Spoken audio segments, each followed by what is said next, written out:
నమస్తే, welcome to జై హో సక్సెస్ మంత్ర. ఇవాల్టి జై హో సక్సెస్ మంత్రాలో మనతో పాటు స్టూడియోలో ఉన్నారు ప్రముఖ సైకాలజిస్ట్ జ్యోతి రాజా గారు. మరి ఈ రోజు ఏ టాపిక్ గురించి మాట్లాడుకోబోతున్నాం, ఏ విషయాలు మాట్లాడుకోబోతున్నాం, ఆమె మాటలోనే ఉందాం. నమస్తే మేడం. నమస్తే అండి. మేడం, ఇవాళ మనం చర్చించుకోబోయేటువంటి అంశం ఏంటండి? ఇవాళ మనం మాట్లాడుకోబోయేది చాలా ఇంపార్టెంట్ అయిన విషయం అండి. ల్యాక్ ఆఫ్ ఫుల్ఫిల్మెంట్ అంటాం. అంటే ఏది సంతృప్తి లేకపోవడం అన్నది చాలా ఎక్కువగా కనిపిస్తుంది. అది ఈరోజు టాపిక్ మనం నథింగ్ బట్ అసంతృప్తి. ఒక రకంగా చెప్పాలంటే అదే డిస్సాటిస్ఫాక్షన్ అనుకోండి. ఓకే, అన్నీ ఉన్నా ఏది లేనట్టు ఫీలింగ్ అన్నది.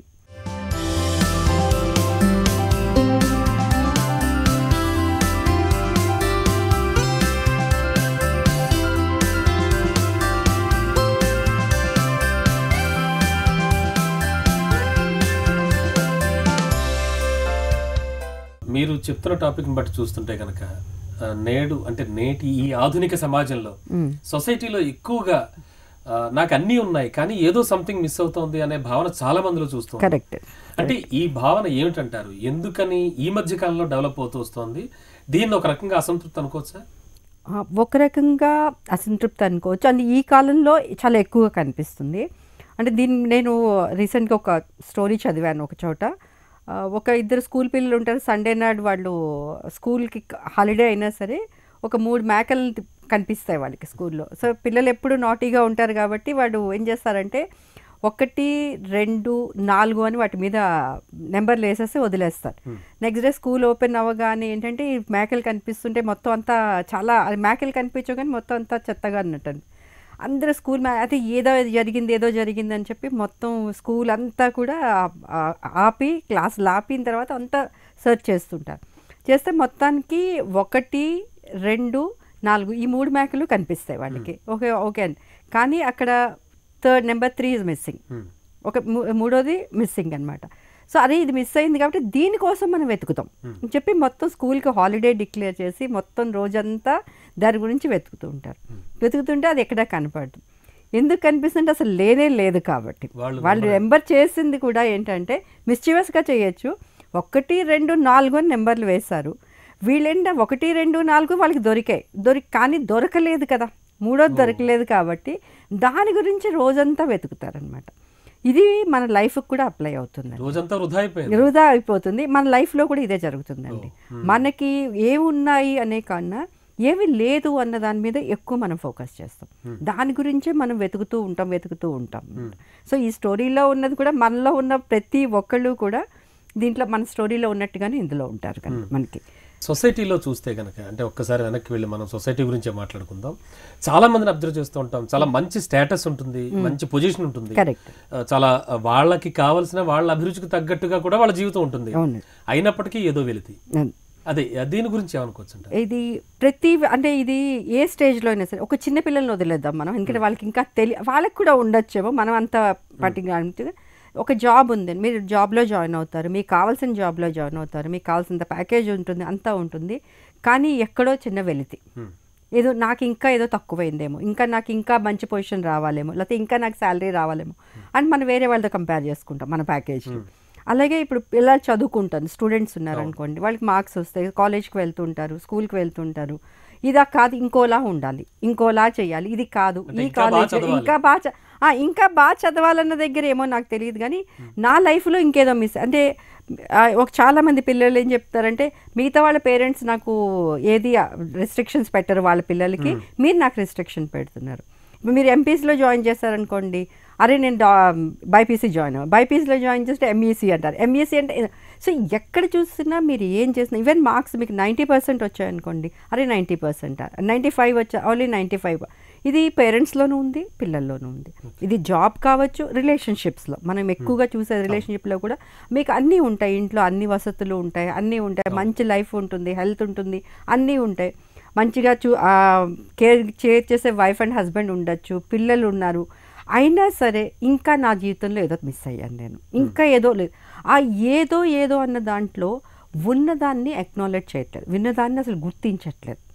సో ఎప్పుడు ఈ లేదు అన్న దాంట్లో ఒకలాంటి అసంతృప్తి, ఒకలాంటి డిస్సాటిస్ఫాక్షన్ ఉన్నప్పుడు మీరు లైఫ్ ఎప్పుడు కూడా మీరు ఎంజాయ్ చేయలేరు, సంపూర్తిగా లేదు. అంటే అది ఇంకొకటి అంటే చాలా మందికి ఏం మిస్ అవుతున్నాం అన్నది కూడా తెలియదు. ఇది మరి ఇది విచిత్రంగా, నిజంగానే విచిత్రంగా ఉంటుంది. అంటే ఇప్పుడు వాళ్ళు అంటే మీరు ఏం కొన్ని మేము అడుగుతాం జనరల్గా, నా దగ్గరకు వచ్చిన కేసెస్ కానీ మ్యామ్ లైఫ్ అంతా బోరింగ్గా ఉంది, లేకపోతే ఏదో అంత బాగాలేదు, నాకు డిస్సాటిస్ఫాక్షన్ ఉంది, లేదా డిప్రెసింగ్గా ఉంది అది ఈ మాట్లాడినప్పుడు నేను మీకు అసలు ఏమి మిస్ అవుతుంది అన్నది మీరు చెప్పగలరా అంటే అది ఒక్కటి నేను చెప్పలేను మేడం. అప్పుడు నేను పాయింటర్స్ ఇస్తాం మేము. ఓకే, మీ హెల్త్ విషయంలో ఏదైనా ప్రాబ్లం ఉందంటే లేదు మేడం హెల్త్ అంతా బాగుంది. పోనీ ఫైనాన్షియల్ ప్రాబ్లమ్స్ ఏమైనా ఉంటే లేదు మేడం ఫైనాన్షియల్గా అంతా బాగుంది. ఓకే, ఇంకా పోనీ రిలేషన్షిప్లో కానీ వైఫ్ అండ్ హస్బెండ్ కానీ పిల్లల దగ్గర అంటే లేదు మేడం అంతా బాగుంది. పోనీ పిల్లలు చదువుకోవట్లేదని లేదు మా పిల్లలు నా మాట దాటి బయటికి వెళ్ళరు, నా మాట వింటారండి. ఇంకేం కావాలండి, ఇంకేం కావాలంటే ఏదో మిస్ అవుతున్నానంటారు. ఓకే, ఈ ఏదో మిస్ అవుతానన్న ఫీలింగ్లో మన చుట్టుపక్కల ఉన్నది మనకు ఉన్నదాన్ని మనం గుర్తించలేకపోతున్నాం. ఎప్పుడైతే మీరు నాకు ఏదో కావాలి అని అనుకుని మీరు చేస్తారో మీ ఎదురుండా ఉన్నవాళ్ళు ఇప్పుడు చాలాసార్లు ఏమవుతుందంటే పిల్లలు వస్తారు మీ దగ్గరికి. ఓకే, వాడు ఏదో మీతో మాట్లాడాలనుకుంటాడు, ఏదో చేయాలనుకుంటాడు. మీరేమో లేదా ఇప్పుడు నాకు టైం లేదు అంటే నా మూడ్ బాగాలేదు ఇప్పుడు చేయలేంటారు. ఈ మూడ్ బాగాలేకపోవడానికి కూడా కారణాలు ఏవి లేవు, పెద్ద అసలు కారణాలు ఏమీ ఉండవు. దానివల్ల ఏమవుతుందంటే మీకు బాగా ఉన్న రిలేషన్షిప్స్ కూడా దీనివల్ల ప్రాబ్లమ్ ఫేస్ అవుతారు. పిల్లలు వాళ్ళు యాక్సెప్ట్ చేయరు. అది వైఫ్ అండ్ హస్బెండ్ దగ్గర కూడా ఆయన ఆఫీస్ నుంచి రాగానే ఈవిడేమో కూర్చుంటారు, డల్గా ఉంటారు. ఏం జరిగిందంటే ఏం లేదు, అనవసరమైన చిరాకులు, అనవసరమైన కోపాలు ఇవన్నీ పెరగడం వల్ల డెఫినెట్గా లైఫ్లో నేను మిస్ అవుతున్నాను, అది ఏది మిస్ అవుతున్నాను అన్న ఫీలింగ్ మాత్రం పదే పదే పదే పదే మీరు అనుకోవడం వల్ల అదే మనకి డిప్రెషన్కి వెళ్ళడానికి చాలా డెవలప్ అయిపోతుంది. అంటే ఏది ఇప్పుడు నాకు పలానాది కావాలి, లేకపోతే నాకు ఓకే నేను జాబ్ చేయాలనుకుంటున్నాను. ఓకే, జాబ్ చేయాలనుకుంటే ఏ జాబ్ చేయాలనుకున్నా దానికి ఒక స్పెసిఫిక్ రీజన్ ఉంటుంది, చెయ్యొచ్చు. జాబ్ చేయాలని ఉండదు, వేరే ఏ పని చేయాలని ఉండదు, పోనీ ఏదైనా హాబీస్ డెవలప్ చేసుకోవాలంటే అది ఏది లేకుండా మీరు ఒక్కరు అలా. ఇది మనం అన్ని ఏజ్ గ్రూప్లో చూస్తాము, పిల్లల్లో చూస్తాము, పెద్దవాళ్ళలో చూస్తాము. ఈవెన్ నవడేస్ ఈవెన్ అబోవ్, నేను ఈ మధ్య రీసెంట్ చూసిన కేసెస్లో అబోవ్ 50 years అబోవ్ వాళ్ళు కూడా, లేకపోతే 60 years వాళ్ళు కూడా అన్నీ ఉన్నాయి మేడం ఇంకా ఏదో మిస్ అవుతున్నామంట. సో ఈ మిస్ అవుతున్నామన్న ఫీలింగ్ ఏదైతే ఉందో మిమ్మల్ని అది లైఫ్ని ఎంత డల్ చేస్తుందంటే కొన్నాళ్ళకి మీరు అసలు ఏం చేస్తున్నామో తెలియకుండా ఒకలాంటి కన్ఫ్యూజ్ స్టేట్లో మీరుండి డిప్రెషన్లో కూడా వెళ్ళిపోవచ్చు. చాలాసార్లు డిప్రెషన్లోకి వెళ్ళే అవకాశాలు చాలా ఎక్కువ ఉన్నాయండి. ఈ కంపారిజన్ అనేది ఉంది, అంటే పోలిక, ఎదుటి వాళ్ళతో పోలిక, పక్కింటి వాళ్ళతో పోలిక, పై ఇంటి వాళ్ళతో కంపారిజన్. అవును, ఈ కంపారిజన్ అనేది కూడా చాలా ఎక్కువగా ప్రభావం చూపిస్తుంది జీవితంలో. ప్రస్తుతం మనం ఉన్న సమాజంలో ఏంటంటే without comparisons is no life లాగా తయారయ్యాం మనం. ఎప్పుడు కంపారిజన్, ప్రతి చిన్న విషయం నుంచి పెద్ద విషయం దాకా. మీరు ఇల్లు కట్టుకున్నారు, మీరు మామూలుగా 2 bedrooms కట్టుకున్నారు, మీ చుట్టాలో లేకపోతే ఇంకెవరో 3 bedroom కట్టుకున్నారు, వాళ్ళది వాళ్ళు అలా కట్టారు. వాళ్ళు బహుశా ఇంటీరియర్స్ బాగా చేయించుకున్నారు, మీరు ఇంటీరియర్స్ కొంచెం తక్కువ చూసారు, వాళ్ళు చేయించుకున్నారు, వాళ్ళ ఇంటీరియర్స్ బాగున్నాయి. ఈ లోపల ఇప్పుడు ఈ విల్లా కల్చర్ వచ్చిన తర్వాత ఇంకా ప్రాబ్లం ఉంది. సో వాళ్ళకి విల్లా ఉంది, మనకి ఓన్లీ 2 bedroom. సో ఇక్కడ కంపారిజన్, పిల్లల చదువుల్లో కంపారిజన్, హస్బెండ్ జాబ్స్లో వాళ్ళ వైఫ్ కానీ హస్బెండ్ కానీ జాబ్స్లో కంపారిజన్.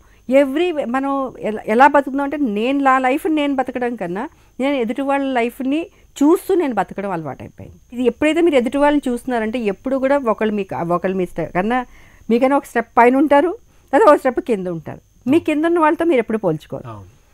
వాళ్ళ గురించి అసలు మనకి టాపికే రాదు. ఎప్పుడు కూడా మనకన్నా పై ఉన్న వాళ్ళతో నేను ఆ పొజిషన్కి నేను వెళ్ళాలి అనుకున్నప్పుడు దానికి తగ్గట్టుగా. ఇన్ఫాక్ట్ నాకంటా గొప్ప వాళ్ళని చూసి వాళ్ళ స్థాయికి నేను వెళ్ళాలి అనుకోవడంలో తప్పు ఉండదుగా. తప్పు లేదు, కానీ నేను 3 A's అని మాట్లాడతాను. ఇలా ఈ టాపిక్ మాట్లాడినప్పుడు 3 A's మాట్లాడతాను. ఓకే, ఫస్ట్ ఏంటంటే యాక్సెప్టెన్స్. ఓకే, నాకేముంది, నేనేంటి, నేను ఎలాగనేది ముందు మీరు యాక్సెప్ట్ చేయగలగాలి. మనకు వచ్చే ప్రాబ్లంలు అన్నీ కూడా ఏంటంటే మనం యాక్సెప్ట్ చేసుకోలేకపోవడం, మనల్ని వేరే వాళ్ళతో కంపేర్ చేసుకోవడం, లేకపోతే వేరే వాళ్ళు ఎక్కువ అంటే ఎలా ఉండాలి అని కాకుండా ఇలా ఉంటే బాగుంటుందేమో అనుకోనే కన్నా ఇది నా పొజిషను, ఇక నేను ఇలా ఉన్నాను అంటే accept your status, whatever you are accepted. So నేను ఎలా ఉన్నాను అనేది నేను ముందే యాక్సెప్ట్ చేసుకోగలిగితే చాలా మటుకు ప్రాబ్లమ్స్ మనం అవాయిడ్ చేయొచ్చు. ఓకే, ఈ కంపారిజన్ మనం ఎక్కడైనా ఈ యాక్సెప్టెన్స్ అన్నది మనకి లైఫ్లో ప్రతి చోట కూడా మళ్ళీ మనకి ప్రాబ్లం క్రియేట్ చేస్తుంది.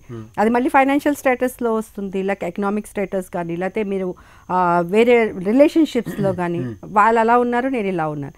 సో మీరేంటి అది ముందు యాక్సెప్ట్ చేయగలిగితే ఫస్ట్ మనం మాట్లాడేటప్పుడు right no people are not, ఎందుకంటే యాక్సెప్ట్ చేయడంలో కూడా మనకు అలాంటి భయం ఉంటుంది.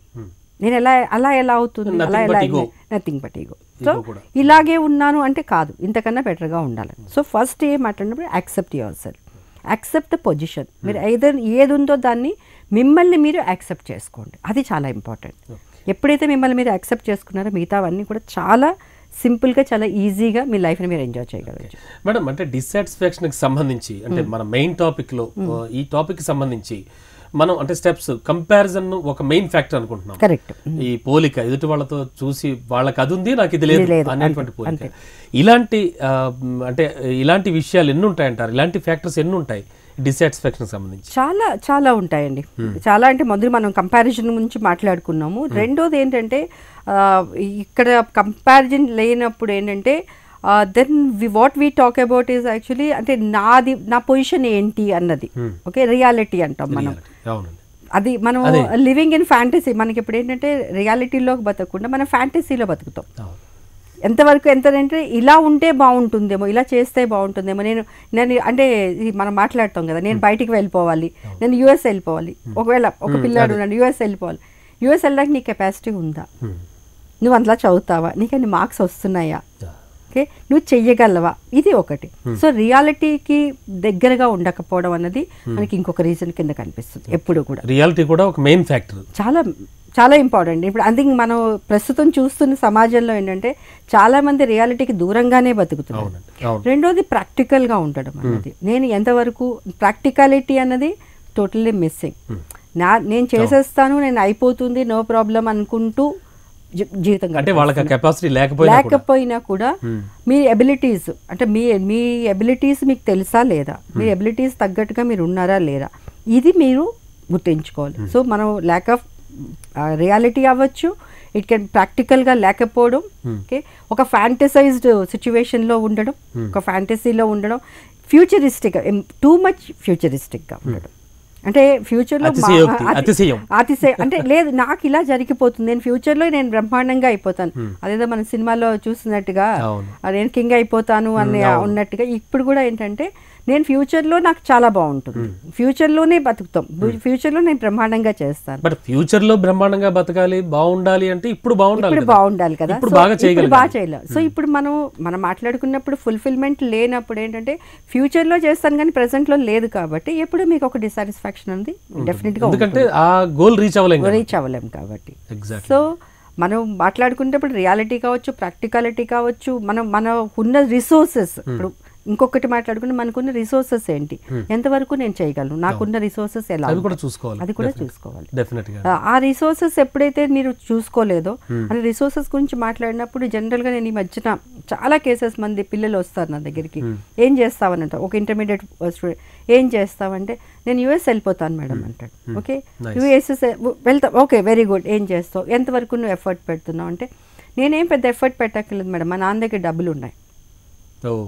నీ అంటే వాడికి ప్రకారం రిసోర్సెస్ అంటే వాళ్ళ నాన్న దగ్గర డబ్బులు ఉండడం అనేది రిసోర్స్, దాంతో వెళ్ళిపోవచ్చు. అంటే మరి నీ ప్రిపరేషన్ ఏంటంటే అవసరం లేదు, నేనేం ప్రిపేర్ అవ్వట్లేదు, డబ్బులు ఉన్నాయి కాబట్టి నేను వెళ్ళిపోవచ్చు. కాదు నాన్న, నువ్వు వెళ్ళాలంటే నువ్వు చదవాలి, నీకు మార్క్స్ రావాలి, నువ్వు కొన్ని ఎగ్జామ్స్ పాస్ అవ్వాలి అన్నప్పుడు ఇవన్నీ చేయాలా మేడం, నేను ఇవన్నీ అనుకోలేదు మేడం, అక్కడికి వెళ్ళిపోతాం.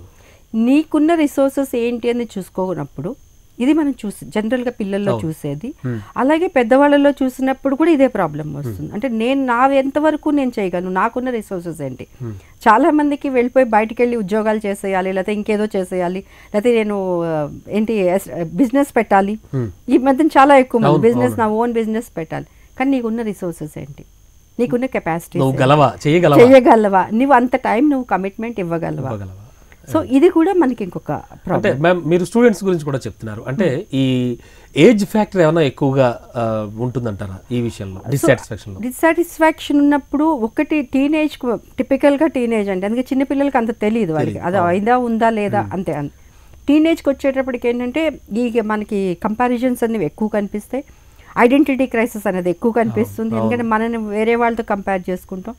ఇక్కడ కూడా రాంగ్ రోల్ మోడలింగ్ ఉంటుంది టీనేజర్స్కి వచ్చి, ఎందుకంటే ఆ రోల్ మోడల్స్ ఎవరైతే ఉన్నారో నవడేస్ మీరు సెలబ్రిటీస్ని వాళ్ళు తీసుకున్నప్పుడు సెలబ్రిటీస్కి 6 ప్యాక్ ఉంది, నీకు ఉందా లేదా, నువ్వు చేయలేవు కదా అని వాడికి డబ్బులు, నీ ఫ్రెండ్స్ పియర్ ప్రెషర్ మాట్లాడతాం మనం, పియర్ ప్రెషర్లో కూడా సేమ్ ప్రాబ్లం వస్తుంది. మిగతా వాళ్ళందరికీ ఉన్నాయి, నాకు లేదు అంటే నువ్వు ఆ లెవెల్కి నీ దగ్గర ఉన్న రిసోర్సెస్ లేకపోవచ్చు, నువ్వు చేయలేకపోవచ్చు. సో ఇది ఇప్పుడు మేము రీసెంట్గా నేను చూసిన చాలా కేసెస్లో యంగ్ అడల్ట్స్ అంటాం మనం, 20 అబోవ్ దాటిన తర్వాత ఒక 35 లోపున 30 లోపున ఉన్న 25, 27కి ఇది ఎక్కువ ప్రాబ్లం కనిపిస్తుంది మనకి. ప్రజెంట్లీ ఏంటంటే వాళ్ళకి లైఫ్లో ఏం చేయాలో తెలియకుండా ఉన్న జాబులు వదులుకొని, చాలామంది ఏంటంటే జాబ్ చేస్తున్న వాళ్ళు మంచి జాబ్ వదులుకొని ఇంకేదో చేద్దాము అనుకుని, ఆ ఇంకేదో చేద్దాం అనుకున్నప్పుడు ఏం చేయాలో తెలియక, క్లారిటీ లేక, ఆ క్లారిటీ ఎప్పుడైతే లేదో మీరు ఆబ్వియస్గా మీరు ఏమీ చేయలేరు. నేను చాలా కేసెస్ చూసాను. నాకు ఒక fine day I'll get a bright idea అంటారు. ఆ ఫైన్ డే ఎప్పుడు వస్తుందో మనకి తెలియదు. సో ఇప్పుడు మనం యంగ్ అడల్ట్స్లో చూసేది ఏంటంటే వాళ్ళలో ఈ ప్రాబ్లం చాలా ఎక్కువ. ఒకడు ఐటీలో పనిచేస్తూ ఉంటారు, వాడికి మంచి శాలరీ వస్తుంది, అంతా బాగుంది, ఫ్రెండ్స్ ఉన్నారు, అంతా ఉంది, మంచి ప్రమోషన్ వచ్చింది. స్టిల్ వాళ్ళకి ఏంటంటే ఏదో మేడం ఈ జాబ్ చేయడం అవసరమా, మానేస్తే ఏమవుతుంది, నీ ఈఎంఐలు ఎవరు కడతారు, మానేస్తే ఈఎంఐలు ఎవరు కడతారు. ఓకే, సో ఇక్కడ ఏంటంటే ఏదో చేయాలో తెలియదు. ఓకే, సో అందుకే మనం ఇందాక ఫస్ట్ ఏం మాట్లాడాం కదా, రెండో ఏం మాట్లాడంటే అప్రిసియేషన్ అన్నది. ఎందుకంటే అప్రిషియేట్ యువర్ సెల్ఫ్. ఎవరో బయట వాళ్ళు వచ్చి మన అప్రిషియేట్ చేస్తారు అనుకోవడం అన్నది చాలా రాంగ్. ప్రతి ఒక్కరు మీరు చేసి మీ కన్నా నాకేమున్నదాన్ని మీరు అప్రిషియేట్ చేసుకోగలగాలి. హౌ యు ఆర్, అది మీ ఫిజికల్ కావచ్చు, లుక్స్ కావచ్చు, మీ స్టేటస్ కావచ్చు, మీ ప్రజెంట్ పొజిషన్ ఏదైనా సరే, మీ అప్రిషియేట్ యువర్ సెల్ఫ్. మిమ్మల్ని మీరు అప్రిషియేట్ చేసుకోకుండా వేరే వాళ్ళు ఎవరో అప్రిషియేట్ చేయాలి, వేరే వాళ్ళు ఏదో వచ్చి మీకు ఓకే నీలో ఇది బాగుంది, ఇది బాగాలేదు, ఇది బాగుంది అని చెప్పడం, ఎక్స్పెక్ట్ చేయడం అనేది రాంగ్. సో సెకండ్ నేను ఎప్పుడు కూడా అంటే అప్రిషియేట్. ఐ థింక్ మనం ఆర్ట్ ఆఫ్ అప్రిసియేషన్ గురించి మాట్లాడినప్పుడు it's totally missing in us. మనం అసలు ఎలా మనం ఎలా అప్రిషియేట్ చేసుకోవాలో మర్చిపోయాం. అంటే ఎక్స్పెక్టేషన్స్ కూడా చాలా ప్రధాన కారణం అంటారు. దానికి చాలా ఎక్కువ ఉంటుంది. ఎందుకంటే ఎదుటి వాళ్ళు మన ఏంటంటే మనం చేసిన పనిని ఎదుటి వాళ్ళు గుర్తించాలి, వాళ్ళు అప్రిషియేట్ చేస్తేనే నేను అప్రిషియేట్. నాకు తెలిసి 99% హ్యూమన్ బీయింగ్స్లో ఆ అప్రిసియేషన్ కానీ లేకపోతే నేను చేసిన పనిని ఎదుటి వాళ్ళు గుర్తించాలనే భావన ఉంటుందని చాలా ఎక్కువ ఉంటుందండి. అందులో అంటే ఎప్పుడు ఉందండి, పూర్వకాలం కూడా ఉంది, ఇప్పుడు కూడా ఉంది. కానీ ఇది వరకు చేసేటప్పుడు ఏంటంటే వాళ్ళు చేసేసి వదిలేసేవారు. నా పని నేను చేసేసాను, నీ ఇష్టం మెచ్చుకుంటే మెచ్చుకో, లేకపోతే అంతే. ఇక్కడ ఏమైందంటే ప్రజెంట్ సినారియోలో ఏంటంటే నేను చేసిన తర్వాత ఐ గివ్ ఏ పాజ్, నేను వెయిట్ చేస్తాను నన్ను ఎదుటి వాళ్ళు గుర్తించారు లేదా, ఎదుటి వాళ్ళు అప్రిషియేట్ చేశారు లేదా. సింపుల్ అండి. ప్రధాన కదా. ఇప్పుడు మనం ఫేస్బుక్ లో కూడా అదే మాటలు, ఇప్పుడు ఈ వచ్చిన రీసెంట్ గా ఇన్స్టాగ్రామ్ గా లైక్స్ ఇవి అన్నది it's a part of it. మీకు ఒక వండర్ఫుల్ కోట్ అని లేదా మీరు ఒక వండర్ఫుల్ పిక్చర్ అనుకుని మీరు ఒక షేర్ చేశారు, ఎదుటి వాళ్ళకి టైం లేకపోవచ్చు, ఏదో కారణం వల్ల వాళ్ళు అప్రిషియేట్ చేయలేదు, వాళ్ళు లైక్ చేయలేదు. అరే నన్ను గుర్తించలేదే, నేను ఇంత బాగా చేశానంటే అది ముందు పెట్టిన పోస్ట్ చాలా లైక్స్ రాలేదు అని చెప్పి. సో నేను చెయ్యాలి అనుకున్నప్పుడు మనం సొల్యూషన్ గురించి ఇప్పుడు మీకు నిజంగానే చేయాలనుకుంటే మీరు చెయ్యండి, చేసిన తర్వాత మీకు ముందు సంతృప్తి ఇచ్చిందా లేదా. ఇంకా డిసాటిస్ఫాక్షన్ కి మెయిన్ ఫ్యాక్టర్స్ ఇంకా ఏమేమి అనుకోవచ్చు అండి హ్యూమన్ లైఫ్లో ఏంటంటే ఇప్పుడు మనం మాట్లాడుకునేటప్పుడు ఏంటంటే మన 2 years మాట్లాడుకున్నప్పుడు థర్డ్ ఇయర్ మాట్లాడినప్పుడు ఏంటంటే అక్నాలెడ్జ్ చేయడం. అంటే నేను చేసిన అంటే నువ్వు ఇది చేసావు, నువ్వు ఉన్నావు, నువ్వు చేసావు అనేది ఒకలాంటి గుర్తింపు, ఒక రకంగా అక్నాలెడ్జ్ చేసుకో కొంతవరకు. సో ఆ అక్నాలెడ్జ్ చేసేటప్పుడు ఏంటంటే నేను చేసిన ప్రతి చిన్న పనిని కూడా ఎదుటి వాళ్ళు అక్నాలెడ్జ్ చేయాలి, ట్యాగ్ చేయాలి కంపల్సరీగా. ఓకే, అది ఇప్పుడు మీరు ఒక హౌస్ వైఫ్ ఉన్నారు, ఆవిడ బాగా వంట చేశారు, ఓకే వంట బాగా చేశారు, మామూలుగా తినేస్తారు. జనరల్గా చాలా మందికి ఉన్నది ఏంటంటే మనం టీవీ చూస్తున్నప్పుడు, మనం తింటున్నప్పుడు కూడా టీవీ చూడడం లేకపోతే మొబైల్ చూడడం, కాబట్టి ఆవిడకి అలా కష్టపడి చేస్తారు. ఈయన అసలు మెచ్చుకోరు అని మెచ్చుకొని అసలు అరే ఇది బాగుందే అని అన్నారు. అంటే అప్రిసియేషన్ వేరు, అట్లీస్ట్ ఓ ఇది ఏంటి అని. ఆవిడేదో పాపం దొండకాయ కూర చేస్తారు, ఏంటి బెండకాయ కూర చాలా బాగుంది అంటారు. ఆవిడికి మీరు అసలు గుర్తించకపోయినా పర్లేదు, అక్నాలెడ్జ్ చేయకపోయినా పర్లేదు, రాంగ్గా అక్నాలెడ్జ్ చేస్తారు. సో ఎప్పుడైతే మీరు రాంగ్ అక్నాలెడ్జ్ అంటే మీరు అది తెలీదు, అక్కడ మళ్ళీ అదే అంటే మీకు అది తెలీదు, దీని టేస్ట్ తెలీదు. ఇది మనకు ఫ్యామిలీస్లో జరిగేది. అలాగే పిల్లల దగ్గరికి వచ్చేటప్పటికి ఒక చిన్నపిల్లలు కానీ పెద్దవాళ్ళు కానీ ఒక వర్క్ చేశారు, వాళ్ళు బాగా డ్రాయింగ్ చేశాడు, బాగా పెయింటింగ్ చేశాడు, ఓకే మీరు వాడు మీ దగ్గరికి తీసుకొస్తాడు చాలా హ్యాపీగా, అమ్మ నేను ఇది చేశాను అని చూసాడు. మీరు వాడు ఇదేంటి ఇది చేసావు, నేను చదువుకోమన్నాను కదా నేను అంటే సింపుల్గా. అంటే వాడు కష్టపడి ఒక అరగంట ఏదో కూర్చొని నీకోసం డ్రాయింగ్ చేశానమ్మా ఇలా మై మదర్ అనో ఏదో రాసి పంపిస్తాడు. అది చూడని కూడా చూడకుండా చదువుకోవడం ఏంటి ఇదంతా చేస్తున్నావు, ఎందుకు టైం వేస్ట్ చేసుకున్నావు, ఈ అరగంట ఉండుంటే ఇంకో లెసన్ నువ్వు చదివాడు. సో ఎవరైతే పిల్లలు ఉన్నారో వాళ్ళకి ఇమీడియట్గా అంటే ఒకలాంటి అరే ఇదేంటి నేను ఇంత కష్టపడి పనిచేసినప్పుడు మా అమ్మ అసలు మినిమం నన్ను గుర్తించని కూడా గుర్తించలేదు, నా ఎఫర్ట్ని గుర్తించలేదు, మన ఎఫర్ట్ని గుర్తించలేదు అన్న ఫీలింగ్ చాలా ఎక్కువ ఉంటుంది. ఇది పిల్లల్లో ఎక్కువ ఉంటుంది. సేమ్ మనకి జాబ్ దగ్గరికి వచ్చేటప్పుడు కూడా మీరు ఏదో ప్రాజెక్ట్ చేస్తారు, లేకపోతే ఏదో సేల్స్ చేస్తారు, ప్రాజెక్ట్ ఏదో మీరు మంచి ఐడియా అనుకుని మీ బాస్ దగ్గరికి వెళ్తారు. ఆయన అది చూడకుండా నీకు నేను మొన్న చెప్పిన పని ఇది చాలా బాగుంటుంది కరెక్ట్, నీకు మొన్న పని చెప్పాను కదా అది నువ్వు ఎందుకు చేయలేదు, చాలా ఎదుర్కొంటూ ఉంటాం ఇలాంటివి చాలా చాలా కామన్గా ఎదుర్కొనేది. ఎందుకంటే ఇవాళ నేను ఇది చేసిన దాన్ని దీన్ని నువ్వు నాకు అక్నాలెడ్జ్ చేయకుండా నేను నీకు ఉన్నాను ఎదురుగుండా ఉన్నాను ఎప్పుడో చేసిందో అది నిజంగా అయిపోయి ఉండొచ్చు, మీరు చేసేసి ఉండొచ్చు, స్టిల్ అది బయటకు తీసుకొస్తారు. ఇలాంటి వాటికి అంటే డిస్సాటిస్ఫాక్షన్కి ఎక్కువైపోతే పరిణామాలు ఎలా ఉంటాయంటారు? అంటే దానికి పరిణామం ఎలా ఊహించుకోవచ్చు, ప్లస్ దాన్ని ఆ పరిణామం నుంచి డిస్సాటిస్ఫాక్షన్ నుంచి బయటపడడానికి ఏం చేయాలి? ఓకే, ఫస్ట్ ఆఫ్ ఆల్ పరిణామాలు చాలా అంటే మైల్డ్ నుంచి మనం మోడరేట్ నుంచి సివియర్ దాకా వెళ్ళడానికి అవకాశం ఉంటుంది. సో మామూలుగా ఇనీషియల్గా ఏంటి అంటే lack of interest in everything. ప్రతి దేంట్లో కూడా అది చేయాలనే ఇంట్రెస్ట్ ఒకటి పోతుంది. ఫస్ట్ రీజన్ మనం ఉన్న దాంట్లో ప్రెసెంట్లో ఉన్న దాంట్లో ఇప్పుడు నేను చేశాను, ఓకే నాకు దీని మీద ఇంట్రెస్ట్ లేదు, ఎందుకంటే నన్ను ఎవరు ఆటోమేటిక్గా బాగా చేయలేదు. సో మీరు ఎవరైనా మిమ్మల్ని గుర్తిస్తే కదా నెక్స్ట్ లెవెల్కి వెళ్తారు. సో ల్యాక్ ఆఫ్ ఇంట్రెస్ట్ అనేది చాలా ఎక్కువైపోతుంది.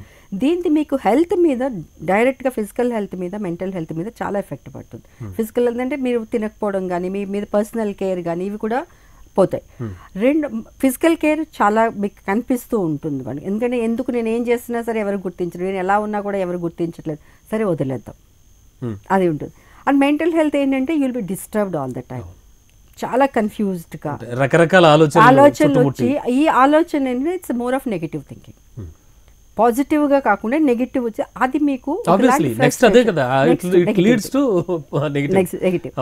ఫ్రస్ట్రేషన్ అనేది స్లోగా మీకు చూస్తే ఒకలాంటి ఫ్రస్ట్రేషన్ ఉంటుంది. ప్రతి చిన్న విషయానికి అరవడం కానీ చిరాకు పడడం కానీ అంటే ఒక గ్రూప్లో కలవలేకపోవడం కానీ ఎవరు నలుగురు నవ్వుతూ మాట్లాడుతుంటే కూడా మీరు నవ్వుతూ వాళ్ళ దాంట్లోకి వెళ్ళకపోవడం, మీరు మీరు ఎలోన్గా ఉండడం కానీ మిగతా వాళ్ళతో కలవడం.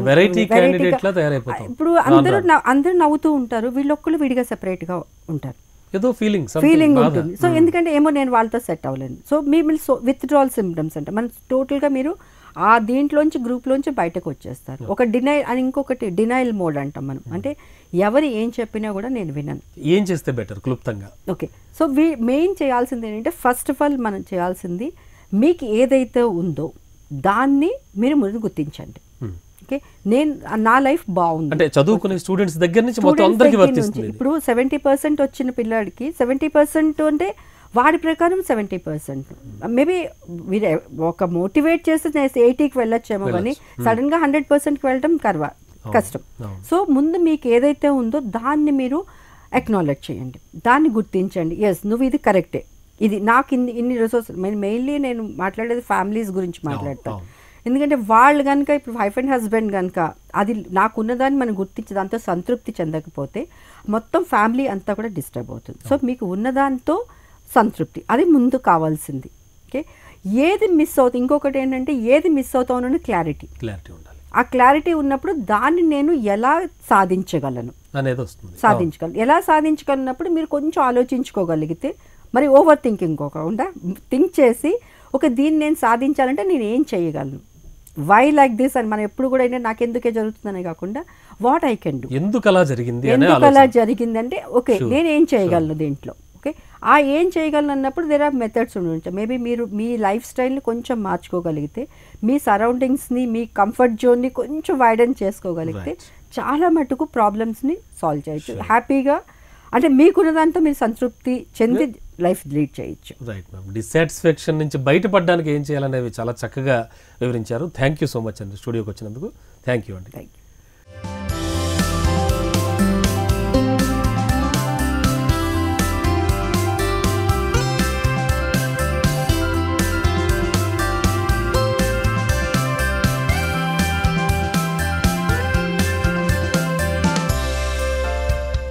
చూసారుగా, ఇది ఇవాళ జైహో సక్సెస్ మంత్ర. తిరిగి మరో జైహో సక్సెస్ మంత్రాలు మళ్ళీ కలుద్దాం.